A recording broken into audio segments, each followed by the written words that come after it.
Bapak Mitra Jaya, Bapak Babinsa, Bapak Bimas, Bapak Ketua RW, Ketua RT, KSK Lintas Tomang, dan jajaran yang terkait, warga Tomang yang kami ucapkan banyak terima kasih atas kehadiran Bapak-Bapak dan Ibu-Ibu.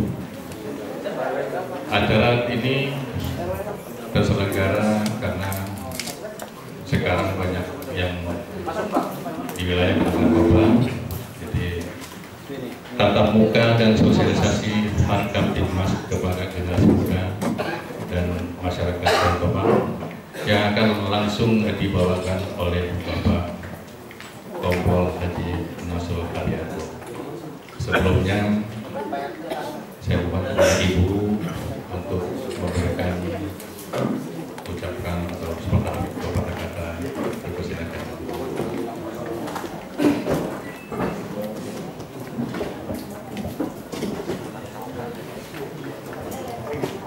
Assalamualaikum warahmatullahi wabarakatuh. Selamat malam, salam sejahtera untuk semua. Yang saya hormati Bapak Komisaris Polisi Haji Nasrul Hardianto yang akan memberikan penyuluhan kepada Bapak Ibu sekalian, dan yang saya hormati Bapak Bimas, Babinsa, dan yang saya hormati tentunya ini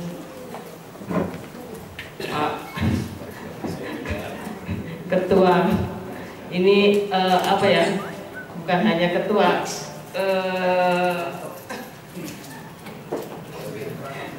Ya semuanya. Saya terima kasih kepada Pak Ferdi sebagai ketua juga, sebagai pembina, sebagai RW, luar biasa jabatannya, dirangkap-rangkap lurah aja jabatannya cuma satu. Dan yang saya hormati Bapak Ibu sekalian dan adik-adik Karang Taruna serta anggota KSK Lintas Tomang, alhamdulillah puji syukur kita panjatkan kehadirat Allah Subhanahu wa taala atas berkat ridhonya kita bisa bersilaturahim di Kelurahan Tomang ini. Luar biasa. Saya dari tadi benar-benar kagum. Baru kali ini acara di kelurahan, di aula penuh ini. Sampai gak kebagian kursi yang di belakang. Mudah-mudahan masih kebagian snacknya ya, masih kebagian. Ya kalau gak kebagian ya, air-air juga ada lah. Ini benar-benar apa ya? Ada rasa haru juga, bangga. Wah, udah nggak bisa diungkapkan. Dan terima kasih Pak Ferdi. Tentunya ya dari tangannya Pak Ferdi, inilah anak-anak muda yang ada di Kelurahan Tomang ini bisa dipersatukan dan bisa menggoyang Kelurahan Tomang. Tepuk tangan sekali lagi. Mudah-mudahan niat baik Bapak Ibu sekalian, apa yang dibina Pak Ferdi ini bisa memberikan kenyamanan, keamanan, dan mudah-mudahan sesuai dengan harapan Kelurahan Tomang ini bebas narkoba. Dan mungkin kan bukan hanya pemberantasan narkoba saja Pak, tentunya Kelurahan Tomang ini juga kalau dikatakan aman ya itu mustahil. Ya pasti ada lah, namanya jalan pasti ada lubangnya, pasti ada sandungan kerikilnya, ada macet-macetnya, itu hal sudah biasa. Namun inilah di tangan-tangan yang kelihatan wajahnya cerah-cerah ini bisa menggagalkan aksi curanmor. Dan yang kemarin Pak Bimas juga lari-lari itu bawa pentungan ya Pak Bimas. Siang-siang ada maling. Ya, terima kasih semuanya ini juga adalah sudah membantu tugas saya sebagai aparat Kelurahan Tomang. Tentunya bukan dalam hal kejahatan saja, banyak hal. Pada saat musim hujan yang lalu pada bulan Januari atau Februari ya Pak Ferdi. Nah ini saya juga banyak dibantu oleh Pak Ferdi dan anggotanya semuanya dalam memberikan informasi, dalam eksekusi juga. Ya kita juga nggak sampai lah yang parah-parah bener, yang kalau becek-becek dikit ya wajar lah pada saat musim hujan yang lalu.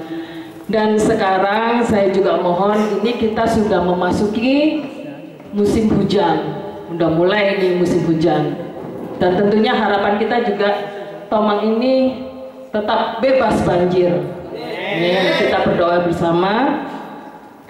Dan kalaupun ada bencana-bencana yang memang itu tidak bisa kita hindari, tentunya saya memerlukan bantuan. Terima kasih Pak Ferdi dan anggota Pak Ferdi ini luar biasa, cekatan semua dan informasi itu cepat sekali. Dan sekarang juga udah mulai ada syuting-syuting sedikit. Sekali lagi terima kasih, ini aduh luar biasa buat saya. Dengan kehadiran Bapak Ibu dan adik-adik semuanya ini yang sudah memenuhi aula ini aja, saya udah rasanya udah nggak bisa dikeluarkan dengan kata-kata. Saya mengucapkan banyak terima kasih. Dan tadi siang sudah dilaksanakan pelantikan LMK yang baru, tentunya yang sudah terpilih. Tentu itu adalah pilihan Bapak Ibu sekalian dan adik-adik sekalian. Mohon untuk bisa mendukung tugas-tugas yang baru dalam ya merapikan wilayah Kelurahan Tomang ini. Ini semuanya adalah tujuannya untuk kita bersama, untuk kemajuan Kelurahan Tomang, insya Allah, amin. Sekali lagi saya terima kasih Pak Ferdi, dan ini semuanya juga yang sudah hadir di Pak RW, terima kasih ikut membantu juga pelaksanaan sosialisasi narkoba ini. Dan saya terharu sekali, ini baru kali ini bisa membuat saya kagum dan udah semuanya tertumpah di sini. Begitu saja dari saya, kurang lebihnya mohon maaf kalau ada kata-kata yang kurang berkenan. Wabillahi taufiq wal hidayah. Wassalamualaikum warahmatullahi wabarakatuh. Pak RW 14 silakan Pak, jangan di belakang nanti nggak kelihatan. Silakan Pak.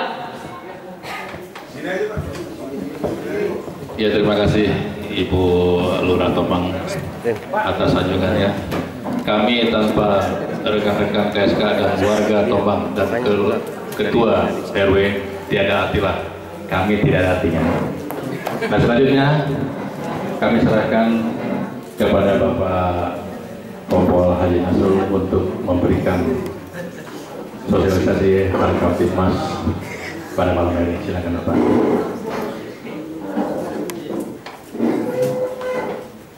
Pak Haji jadi nggak enak.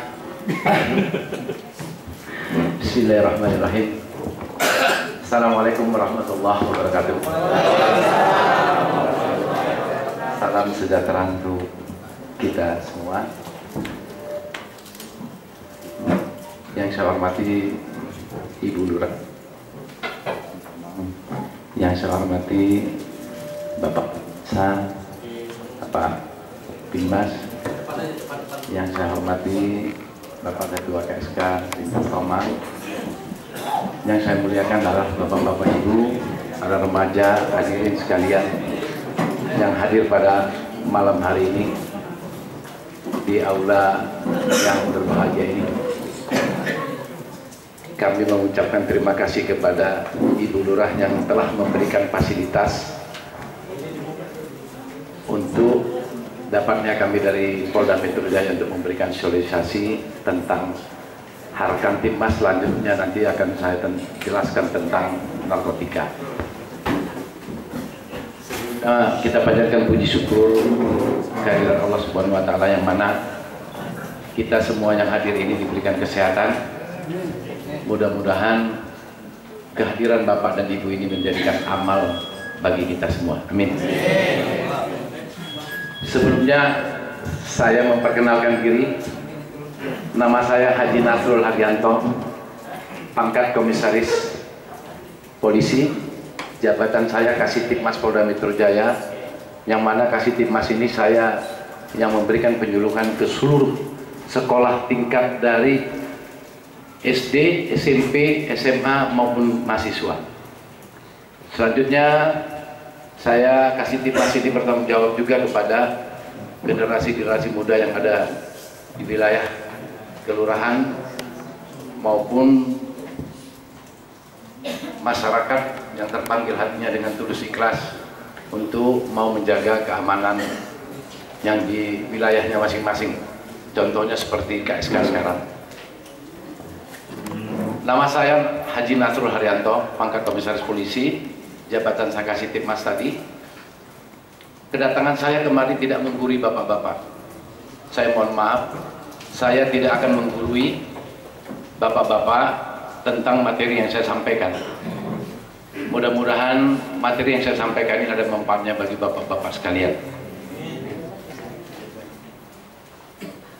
Harkantipmas ini adalah menjadi tanggung jawab siapa? Pertanyaan ini tentunya kita jawab bersama. Tentang keamanan dan ketertiban adalah tanggung jawab kita semua. Saya sebagai polisi dan Bapak Babinsa juga sebagai TNI maupun Bapak Babinmas, bukan kami melepaskan tanggung jawab, tapi tanggung jawab ini bersama, karena kejadian yang ada di wilayah itu kadang-kadang belum tertangkap oleh polisi atau belum terdengar oleh polisi, masyarakat duluan tahu. Oleh sebab itu, makanya Harkantipmas ini menjadi tanggung jawab kita bersama.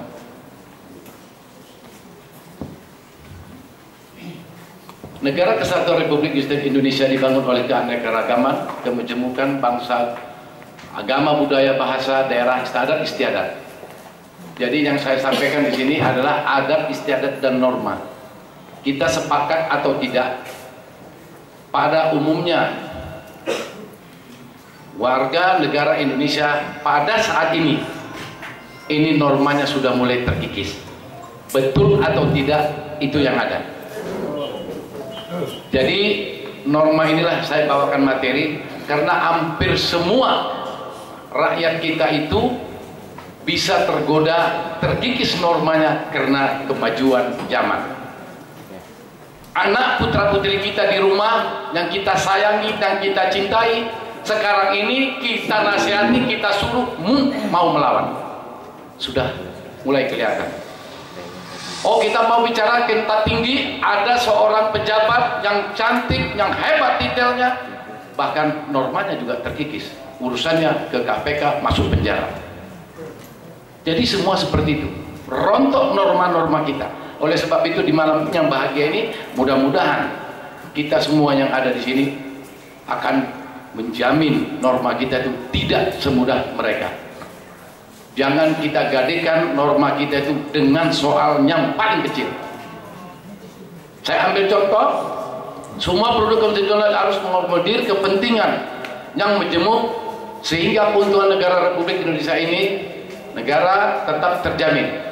Di era globalisasi, perubahan fundamental dalam kehidupan bermasyarakat, bangsa dan bernegara ini yang jadi masalah.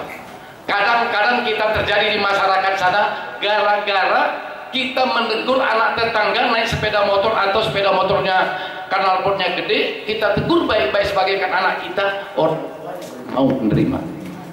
Itu yang terjadi. Apalagi di lingkungan bersaudara saja kita kakak beradik saja, kadang-kadang gara-gara sedikit saja itu jadi tidak lagi menjamin saudara. Itu yang terjadi.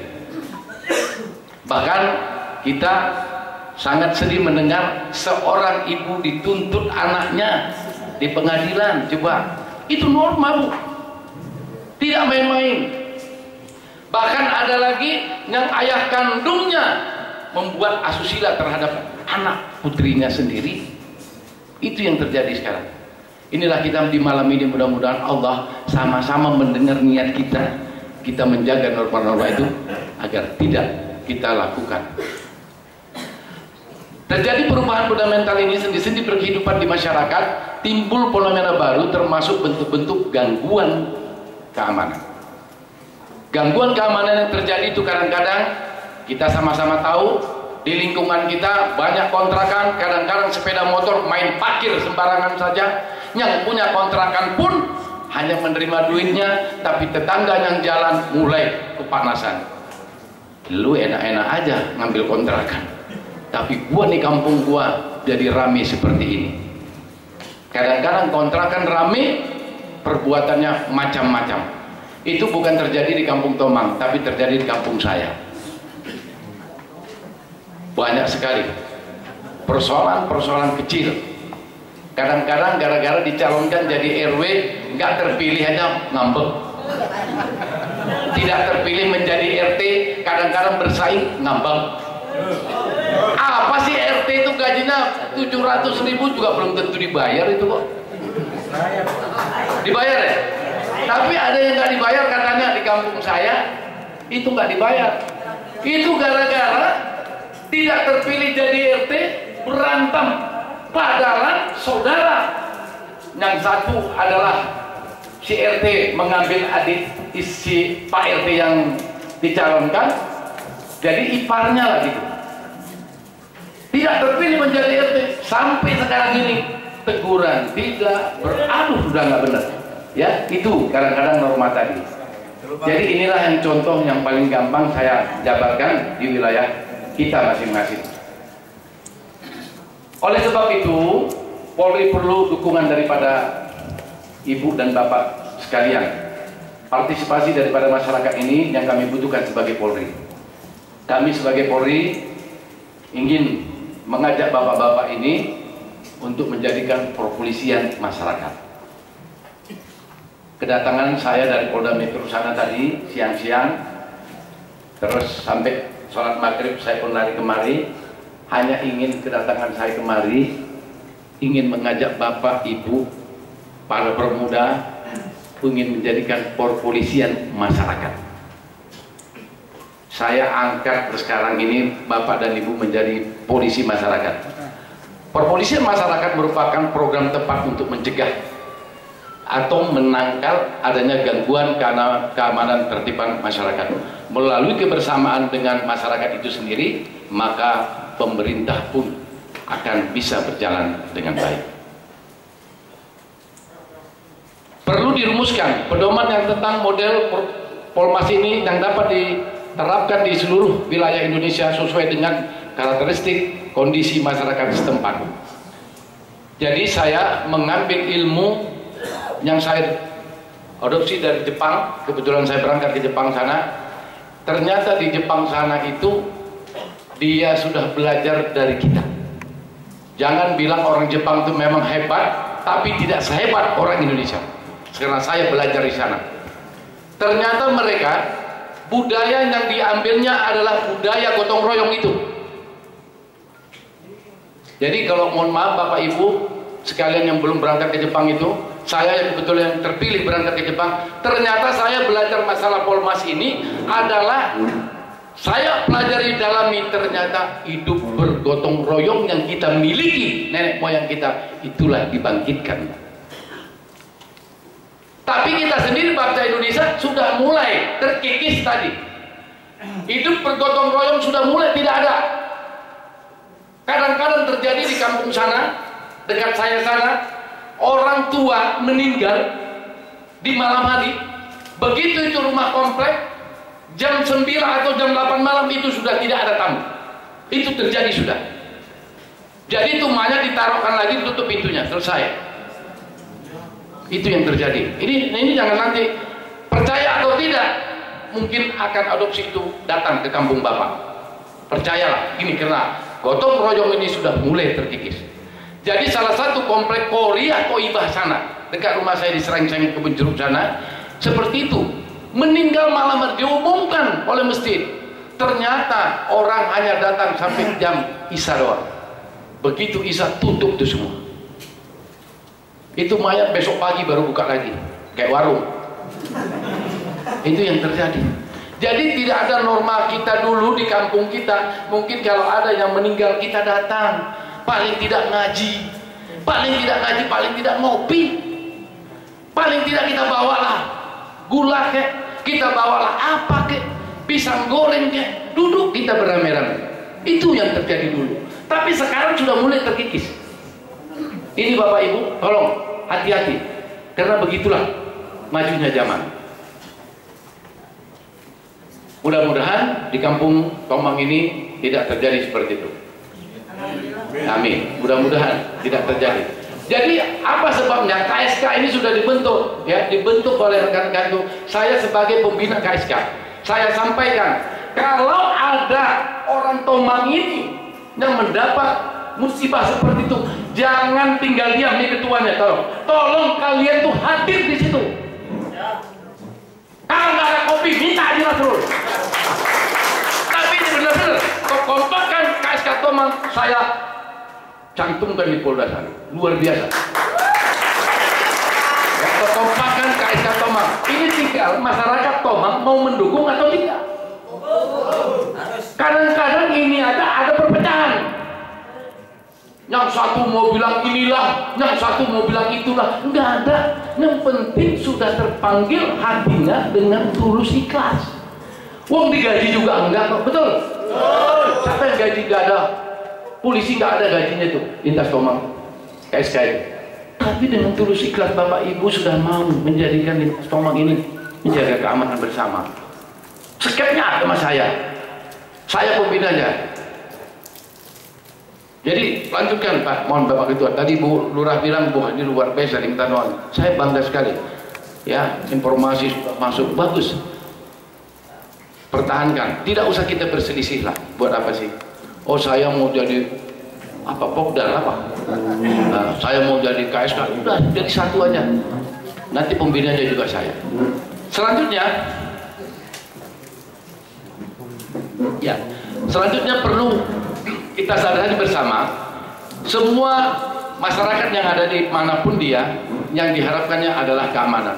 Negara kita yang besar ini bercita-cita untuk menunggu keamanan ini datangnya di mana saja, kapan saja. Oleh sebab itu, Polri sudah turun ke bawah. Kami menyambut kedatangan Ibu Bapak pada hari ini, ya, di tempat ruangan yang berbahagia ini. Saya beserta tim menurunkan kedua belah tangan saya untuk menyambut kedatangan Bapak ke atas, yaitu masyarakat, menjadikan polisian masyarakat. Jadi sekarang Bapak Ibu yang ada ini menjadi polisi masyarakat. Dalam arti sempit, tugas Ibu dan Bapak dalam arti sempit adalah mengamankan dirinya dulu. Amankan diri Bapak, amankan diri Ibu dulu.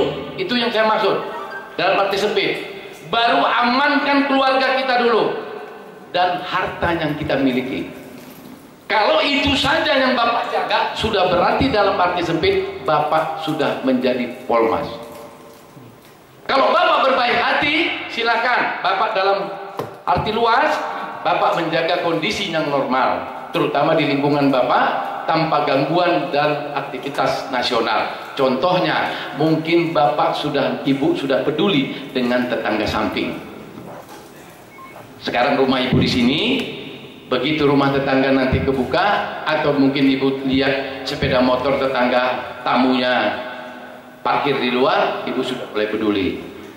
Kadang-kadang pun mau kita menjaga, kita lihatin tamunya siapa. Bukan berarti iri, tapi melihat. Itu sudah berarti dalam arti yang luas. Dalam lingkungan sehari-hari, misalnya dalam gotong royong, misalnya membersihkan gor, ada canangan dari Ibu Lurah misalnya, Tomang, ayo kita gormen rame-rame, Ibu sudah peduli. Itulah perpolisian masyarakat, sudah peduli mengangkat sampah yang bukan milik kita, macet sampah yang bukan gorong-gorong kita, tapi Bapak Ibu sudah peduli untuk mau membersihkan itu. Itulah perpolisian masyarakat dalam arti luas. Contoh yang paling gampang seperti itu. Selanjutnya, meningkatkan taraf hidup dan keluarga Bapak sendiri.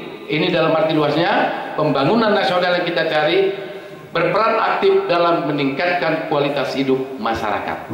Itu sudah mulai keluar. Jadi ibaratkan tadi diri kita, mulai ke tetangga kita, mulai tingkat RT, mulai tingkat RW. Gambaran pola kehidupan masyarakat di lingkungannya seperti ini yang ada sekarang. Kehidupan metropolitan adalah hampir rata-rata, walaupun setuju atau tidak, orang hidup di Jakarta ini adalah individu. Kedua, materialis. Kadang-kadang, maaf ini, saya mohon maaf, ada tetangga meninggal, kadang-kadang yang punya ilmu agama disuruh ngaji aja, kalau nggak dikasih amplop, nggak datang. Maaf ya Bu, betul ya Bu? Enggak di sini kampung saya Bu. Kadang-kadang begitu kita suruh mandikan jenazah saja, mau menyolatkan saja, minta duit. Coba bayangkan, bayar. Ini nggak ada lagi. Mana hidup gotong royong kita? Terkikis sudah. Tapi benar atau tidak, itu yang terjadi. Terjadi itu. Bahkan kadang-kadang begitu dia assalamualaikum, itu langsung dia mana di duitnya nggak datang-datang. Nunggu dia. Apalagi malamnya disuruh takziah di rumah kita, oh kumpul-kumpul, ada ustadz yang mimpin. Itu kadang-kadang harus lihat dulu amplopnya ada nggak. Kalau nggak dikasih amplop, Bapak bukan nggak niat mau ngasih, lupa aja, besok nggak mau datang ustadz. Itu yang terjadi. Memang nggak usah kita jadi berpikir soal itu yang terjadi sekarang. Hidup di masyarakat, itulah pola kehidupan. Ya. Terus selanjutnya, berperilaku kejahatan ini karena kita tidak kompak tadi, itu mudah terjadi. Nah, makanya oleh sebab itu saya angkat Bapak dan Ibu tadi menjadi kepolisian masyarakat. Ini mudah-mudahan menjadi kompak kita semua. Adanya KSK Tomang pun menjadi salah satu harapan kita. Mungkin Ibu Bapak tadi tidak mau menjadikan KSK seperti Ibu di belakang sana baju hitam-hitam seperti itu, nggak mau, nggak apa-apa. Tapi yang penting bisa komunikasi sama mereka. Bisa nanti sama ketuanya tuh, tolong jagain rumah saya lagi banyak duit habis gusuran, boleh, nggak jadi masalah. Ya, kalau kita sudah tidak lagi kali menolong, ya ini akibatnya juga merasa diri kita sendiri, maka korban kejahatan ini pasti banyak berjatuhan. Kalau Bapak Ibu sudah tidak peduli lingkungan, kadang-kadang sudah peduli lagi, masa bodoh lah, biarin dia saya. Nah ternyata itulah ada kesempatan niat daripada penjahat itu datang, lihat sepeda motor, kadang-kadang ada juga itu warung dibuka siang malam, anak tadi, putra orang tadi bertamu ke rumahnya karena ada warung, dia taruh motor di situ. Dia pikir artinya apa? Kita juga begitu, aman lah ada warung, ya kan? Ternyata si warung ini nggak peduli, memang gue ngurusin motor lu, gue ngurusin warung. Itu yang terjadi. Betul atau tidak nggak tahu saya. Nanti kita tanya, Pak tadi lihat nggak motor sini?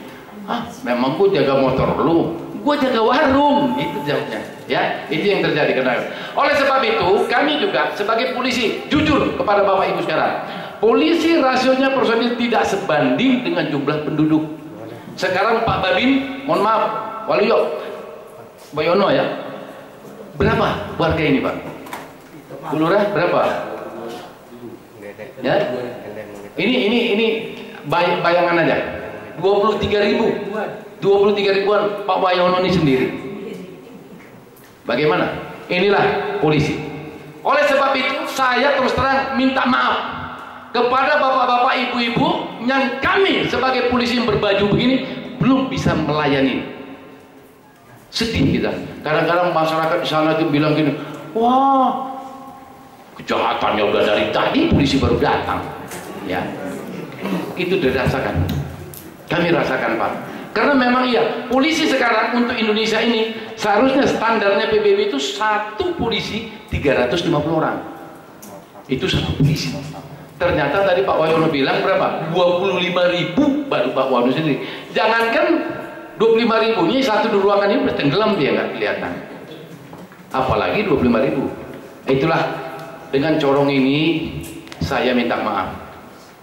Atas institusi saya minta maaf karena kami belum bisa melayani, memberikan pelayanan terbaik kepada Bapak, melindungi Bapak-bapak sekalian, kami belum bisa. Namun kami pelan-pelan, by step akan mau bisa seperti itu. Karena mungkin ada hubungannya dengan kepemerintahan. Tapi sama-sama kita dengar bahwa polisi sudah direkrut tahun kemarin itu 25.000 sekali pendidikan, tidak pernah terjadi seperti itu. Nah, tapi mudah-mudahan tahun berikutnya kami akan bertambah lagi 25.000. Ini juga para remaja, anak-anakku sekalian, adik-adik sekalian yang ada niat menjadi polisi, anak ibu, mana tahu ada ponakan, ada anak, ada adik yang belum bekerja, tamat dari sekolah, silahkan daftar masuk polisi. Nanti ibu-ibu bertanya, Pak Haji Nasrul ini ngomong aja kan bayar. Enggak bayar. Kalau ada bayar berarti bapak ibu yang salah. Sekarang sudah terbuka, kami tidak ada lagi pungut sana pungut sini. Ada caranya begitu. Nanti misalnya bapak ibu punya saudara ingin masuk polisi, kenal sama Pak Haji Nasrul. Pak Haji Nasrul, ini bagaimana mau masuk polisi? Bisa, oh beres, pokoknya daftar. Gitu loh kadang. Begitu lulus dia bilang, mana bakal gua? Itu yang menjadi masalah. Keyakinan bapak bertitip ke saya. Padahal saya tidak bisa berbuat apa-apa. Ini sambil bicara ini saya sampaikan, mudah-mudahan penyuluhan ini bisa nyampe ke ibu bapak untuk diterima nantinya. Mana tahu nih bapak ibu, kalau ada punya anak cucu segala macam mau daftar, silakan. Kalau misalnya bapak saya nggak tahu, datang ke lantai 3, kamar 24. Ada di situ tulis kasih tim Mas Haji Nasrul Haryanto. Insya Allah, atau nomor telepon saya minta sama ketua KSK, nanti saya bantu. Dalam arti membantu menunjukkan jalan, bukan saya membuat lulus, bukan. Kekurangan apa anak kita saya atur, saya latih. Mudah-mudahan dia bisa terterima nanti. Karena polisi kurang, cari pegawai negeri susah sekarang. CPNS aja tuh susah. Ini masuk polisi punya pesto gagah lagi, ya kan? Itu kalau kita anak kita nih jadi polisi, kalau laki-laki itu banyak saja cewek datang ke rumah mau jadikan mantu, percaya deh ya. Oleh sebab itu pelaku kejahatan ini timbul begitu banyak karena kurang kompaknya kita. Ya, bentuk-bentuk gangguan ancaman Kamtibmas ini yang terjadi di wilayah kita, di mana saja: pembunuhan, pencurian, penggal, penipuan, perkosaan, penculikan, perzinahan.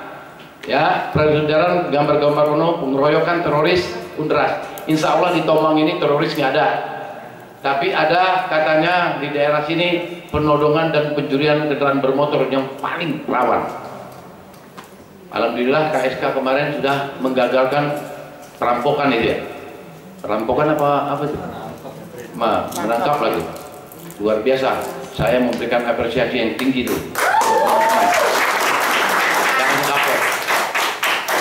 Penodongan, pembersihan, pemalakan, perkelahian. Ini perkelahian ini sekarang ini sudah ngetren antar kampung. Nanti RT, RW itu mau ribut. Nggak jelas itu. Banyak di kampung sana, di daerah-daerah sudah mulai terjadi. Karena sudah tadi dari awal saya katakan moral kita sudah terkikis. Hanya gara-gara pemilihan wali kota kalau nggak salah. Calonnya yang merasa wali kota ini sudah ngasih duit tapi kalah, lalu datang yang lain berantem satu kampung. Itu yang terjadi. Ini mudah-mudahan karena kita disinilah sudah mulai tidak bisa berpikir dengan cara baik. Peredaran narkoba. Nah, ini peredaran narkoba jangan dibilang Tomang ini aman dari narkoba. Tadi Bu Lurah bilang aman. Aman dalam arti belum tertangkap. Belum tertangkap. Ya. Mudah-mudahan tidak tertangkap dan tidak memakai narkoba. Nah, di perjudian. Nah, ini tolong perjudian. Dan saya di malam ini, tolong nih Bapak Ibu yang ada sekalian, yang punya putra saudara segala macam. Polisi mulai kemarin Pak Kapolda itu telah menjatuhkan kata bahwa untuk urusan judi dan narkoba tidak bisa dikeluarkan. Ingat itu. Awas. Ya. Tolong sampaikan saudara-saudara kita, anak kita, adik kita, keponakan kita, walaupun hanya main 1000-1000, jangan harap. Tidak bisa dikeluarkan. Kami minta maaf ini polisi, jangan bilang nanti polisi akal-akalan aja main nangkap-nangkap. Yang gede kok ditangkap, katanya gitu. Yang gede nggak kelihatan, duitnya banyak. Yang kecil kelihatan, itu yang ditangkap. Masyarakat ngomongnya seperti itu, betul kan? Disalahin lagi polisinya. Karena yang gede itu mainnya dalam gedung, nggak ketangkap, masuknya dia susah. Nah kalau nggak sama adik-adik kita kan mainnya di pinggir jalan. Ya Pak Nasrul lewat dia ketangkap. Nah sekarang saya tolong nih sampaikan, ya ini ada berita nih, katakanlah satu imbauan bahwa judi narkoba tidak bisa dikeluarkan. Sekarung pun duit kita istilahnya nggak bisa. Ini tanya nih bapak-bapak Babin ini. Itu Kapolsek Apel, kalau dia nggak bisa nangkep di wilayahnya ada judi dan narkoba, dia selamanya apel pagi di barang saya di Polda Metro. Sepadalan dia Kapolseknya bisanya Kapolseknya di Tamblang sana, Bekasi sana. Apa nggak nangis dia pagi-pagi jam 7 apel? Itu gara-gara judi. Jadi tolong ini Kapolda kita baru. Kapolri kita ini juga sudah mulai seperti Pak Sutanto yang lama, ya. Jadi dibatasi judi narkoba tidak ada ampun. Sampaikan hati-hati nih, nggak ada ampun. Selanjutnya pemerkosaan, pelecehan seksual, penghinaan. Ini mudah-mudahan tidak ada terjadi di kampung kita. Ada salah satu cerita yang paling gampang nanti Ibu, Bapak sekalian. Saya punya tetangga. Tetangga saya ini umurnya 14 tahun, namanya Arif Fadila. Si Arif Fadila ini adalah anak yang kerjanya sholat ngaji sembahyang. Bahkan ibu bapaknya memasukkan dia ke pondok pesantren di Cirebon. Itu anak alim, suaranya bagus merdu, kalau nyanyi sebagaikan biduannya dia. Main robana itu, main apa namanya? Rawis. Ya, alim sekali. Kalau melihatnya itu kopiahnya nggak pernah lepas, itu anak soleh betul. Kemarin Lebaran dia pulang dari pondok pesantren. Begitu dia pulang dari pondok pesantren mau Lebaran, 7 hari mau Lebaran, si Arif ini pulang. Pas hari Sabtu pagi, saya keluar dari rumah saya, parkir mobil, saya memparkirkan karena dari garasi saya mau mundur. Begitu mundur, si Arif Fadila ini, Pak Haji mundur Pak Haji, mundur Pak Haji. Habis sholat subuh itu, mundur Pak Haji, mundur. Saya menoleh ke belakang, ternyata si Arif Fadila. Saya saking terharunya karena saya bangga dengan dia. Saya buka pintu saya peluk dia. Saya tanya, kapan kamu pulang nak? Libur Pak Haji, dari kemarin. Bangga, merinding bulu saya. Bahkan saya lagi pernah pemanasan sama ibu saya, kalau saya ngomong sama istri, mudah-mudahan kita punya anak kayak si Arif ya. Itu loh saya. Saking bangganya. Saking bangganya. Saya kepingin punya anak seperti dia. Alim soleh. Nah, setelah saya berangkat ke kantor, si Arif itu di rumah, setengah 7 malam, itu si Arif pinjam sepeda motor ibunya. Ma, pinjam kunci sepeda motor. Ibunya seorang guru. Dikasihlah kunci itu, ini nak. Dibawa motornya sama si Arif ini ke KMS ini, di Puri Kembangan. Tahu Pak? Puri Kembangan situ. yang tempat kantor wali kota itu kalau misalnya ada yang jomblo sini ikut saya malam minggu itu pasti dapat pacar. Tumpah semua masyarakat di situ, mau makan, mau minum, mau apa aja, semua remaja-remaja di situ kumpul. Mana yang bondong atau mana yang nggak punya pacar selama ini datang ke situ ikut saya pasti gandeng pulang. Begitulah anak kampung saya. Si Arif Fadilah tadi karena dia usianya 14 tahun dia berangkat juga ke situ. CNI ya namanya, CNI. Dia berangkat ke CNI itu. Sampai duduk di situ, waduh apa aja ada, komedi putar pun ada di situ. Naik andong segala macam ada di situ. Mungkin kalau orang ibu-ibu bapak sini yang ada di dalam ruangan tidak pernah ke sana berarti ketinggalan. Ya, belum gaul. Kurang gaul. Si Arif Fadilah tadi kebetulan malam minggu dia pun berangkat ke sana. Dia kongko sama teman-teman sebayanya melihat pemandangan yang ada di sana. Karena dia anak yang soleh, anak yang baik, sangat baik sama orang tuanya. Dia tahu waktu. Begitu 9:30 si Arif Fadilah tadi pamit sama teman-temannya.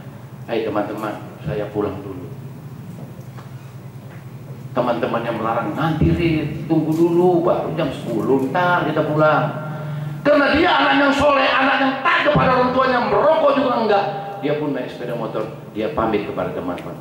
Begitu dia pamit, teman-temannya pun tidak bisa melarang, dia pun pulang. Begitu dia naik sepeda motornya Mio itu tadi, Mio, dia jalan kira-kira 100 meter, disetok sama temannya. Rif, si Arif berhenti. Dia tanya, Rif lu mau kemana? Saya mau pulang. Gua numpang dong. Ayo. Namanya Syarif, anak soleh, anak baik, orang numpang dia sendiri. Kira-kira kalau kita begitu ngasih nggak numpangan? Kasih. Tidak ada enggak, apalagi anak 14 tahun. Nggak curiga. Begitu ditumpangin motornya si Arif, begitu jalan, masuklah seberang tol mau arah ke Kebonjeruk. Ya, begitu dia naik tol goncengan, begitu turun ada polisi razia. Polisi razia tangkap motor itu, dipinggirkan. Salah satu si Arif ini motornya dipinggirkan. Si polisi tadi hormat dengan sopannya ditanyalah, ada SIM-nya? Enggak ada pak. Ada STNK-nya? Enggak ada pak. Karena si Arif juga waktu membawa motor itu lupa minta STNK dari ibunya. Setelah itu apa yang dilakukan polisi? Polisi melakukan geledah. Kenapa? Karena tidak kelihatan STNK dan SIM. Si polisi tadi suruh turun, silakan turun, dua-dua ini tadi digeledah sama polisi. Yang dikhawatirkan polisi adalah dia pelaku curanmor, betul? Digeledah. Begitu digeledah si Arif tadi ditemukan bungkusan. Bungkusan tadi dibuka oleh polisi. Yang namanya si Jajang itu polisinya, saya kenal betul. Dibuka sama si Jajang, ternyata isinya narkoba, ganja. Begitu ganja dipegang polisi, digeledah satu lagi, yang di belakang yang numpang tadi. Ternyata anak di belakang itu tidak ada apa-apa, tidak punya ganja, tidak punya dia, punya dompet doang. Dibawalah si Arif ini tadi ke kantor polisi Kebonjeruk. Karena polisi di Kebonjeruk itu memang pola pikir polisi seperti itu. Apa yang disita dari tangan si Arif tadi, HP-nya, dompetnya, apapun dimatikan oleh polisi. Tujuannya apa? Supaya si Arif tadi tidak berkomunikasi kepada bandar narkoba. Itulah polisi. Dimatikan dulu. Nah, di dalam mematikan HP ini, si ibu si Arif tadi yang seorang ibu guru menunggu anaknya pulang sampai jam 2 malam nggak pulang-pulang. Dihubungin nggak bisa karena dimatiin. Dia diperiksa. Ibu si Arif tadi karena memang dia merasa punya tetangga namanya Pak Haji Nasrul, datanglah ke rumah. Assalamualaikum. Waalaikumsalam. Kebetulan saya lagi baru pemanasan doang. Jadi belum apa-apa, pemanasan minum kopi jam 2 malam. Begitu saya bangun mengatakan Assalamualaikum, saya tanya, ibu ada apa? Ibunya si Arif bilang gini, Pak Haji, si Arif bawa motor, dihubungin nggak bisa-bisa, sampai sekarang belum pulang. Kemana ya Pak Haji kalau mencari anak seperti itu? Itu seorang ibu yang baik lah, menanya kepada kita. Oh gitu Bu ya. Dan si ibu telepon nggak? Udah ditelepon tapi mati. Ibu tahu dia pergi kemana? Enggak tahu. Alhasil saya hubungilah Polsek Kebonjeruk. Ternyata Polsek Kebonjeruk mengatakan kami ada menangkap sepeda motor 5 sepeda motor yang dibawa oleh remaja-remaja. Saya bilang sama piketnya, ada nggak Mio warna merah? Oh ada komandan. Saya bilang sama ibunya, Bu, coba Bu dicek ke Polsek Kebonjeruk. Mungkin si Arif ditangkap di sana karena di sana ada razia katanya. Oh iya Pak Haji, makasih ya Pak Haji. Berangkatlah si ibu dan bapaknya berangkat ke Polsek Kebonjeruk. Sesampainya di Polsek Kebonjeruk, itu si ibu tidak boleh ditemukan oleh anaknya. Kenapa nggak boleh ditemukan? Karena masih diperiksa. Ibunya melihat motor anaknya ada. Begitu dia tanya sama polisi, Pak, mana anak saya? Ibu nggak boleh masuk, tunggu dulu. Ya, namanya seorang ibu kenal dengan namanya Kompol Nasrul. Wah, hebat ini Kompol Nasrul ini kan. Wah, Kapolsek ini kelasnya ya kan. Sama nggak dengan Kapolsek di pangkatnya? Pernah lihat Kapolsek Bapak nggak? Pernah. Sama nggak nih? Sama. Seolah-olah kan saya lebih tinggi pangkatnya. Dia datang lagi ke rumah, telepon saya, Pak Haji Nasrul. Kenapa Bu? Saya lihat motor dari Polsek Kebonjeruk ada, tapi kami nggak boleh ketemu sama anak kami. Loh, kenapa Bu? Nggak tahu Pak Haji. Wah ini macam-macam polisi kan gitu. Walaupun saya polisi nggak ada dugaan saya kalau si Arif itu ada itunya. Dugaan saya si Arif itu anak soleh, anak baik. Kalau hanya gara-gara nggak punya SIM, nggak ada STNK pasti ditemukan kan. Orang cuma nggak SIM, nggak ada STNK wajar lah, orang dia nggak mencuri kok. Gitu loh maksudnya. Karena dugaan saya loh, ini ada apa nih polisi kok? Orang tuanya datang nggak boleh diketemukan anaknya. Saya bilang sama istri saya, yuk Bu, kita lihat. Pergilah saya ke Polsek Kebonjeruk. Begitu di Polsek Kebonjeruk, saya kebetulan Kapolseknya teman saya. Begitu saya lihat, Ji, ada apa Ji? Waduh, lu di sini Ji? Iya, masuk. Wah, dikasih makan, kasih minum. Saya pikir ini Kapolsek kan dekat sama saya. Dulu sekolahnya waktu dia sekolah perwira juga nyontek sama saya. Atau saya nyontek sama dia gitu loh. Iya kan, sama aja. Jadi nggak mungkin lah saya satu letting kok, satu tempat tidur lah baratnya. Nggak mungkin lah saya hanya kena gara SIM, nggak ada STNK aja nggak mau dilepas. Kalau perlu pangkatnya yang saya lepas nanti. Dia kan begitu. Nggak mungkin kan? Saya bilang, Di, lu tega banget sih Di. Masa tetangga saya nggak punya SIM, nggak punya STNK, anak buah lu tahan sampai begitu. Yang mana? Yang itu Ji motornya. Dia turun ke bawah. Begitu turun ke bawah nanya sama bikin, ini yang punya motor dia kemanain? Dibawa benar ke ruangan narkoba, lagi di BAP. Ayo Ji, katanya, ya Haji, saya Haji, ayo Ji, masuk. Begitu saya masuk di ruangan narkoba, benar Pak, itu polisinya langsung, ini BB-nya, ini dompetnya, ini HP. Masya Allah. Saya tanya, nah betul ini narkoba ini ada di tanganmu? Benar Pak Haji. Dari mana? Nggak tahu Pak Haji. Saya kan geram sama yang tetangga itu. Saya kenal itu temannya di Gonteng-Gonteng. Mau saya tekek sampean. Kamu ngaku betul ini barang kamu? Enggak Pak Haji, enggak Pak Haji. Saya numpang. Tuh, gimana? Sekarang pertanyaan saya sama ibu yang banyak ini, tapi cantik ini, bapak yang ganteng-ganteng ini. Si Arif itu boleh nggak ditahan? Ayo, boleh nggak ditahan? Si Arif, anak alim itu. Ayo, boleh nggak? Ayo, siapa yang bilang boleh? Angkat tangan. Apa alasannya boleh? Ada barang bukti. Sekarang saya tanya, yang kedua, anak yang di belakang digonceng tadi boleh nggak ditahan? Boleh ditahan. Dua-dua ditahan, boleh ditahan. Ada yang enggak? Saksi, boleh ditahan, pertanyaannya Bu, boleh ditahan enggak? Ini saya ngomong ini nanti terjadi buat anak-anak kita. Pengalaman ini mahal harganya di ngomong ini. Sekarang pertanyaan saya, boleh nggak ditahan yang di belakang tadi? Boleh.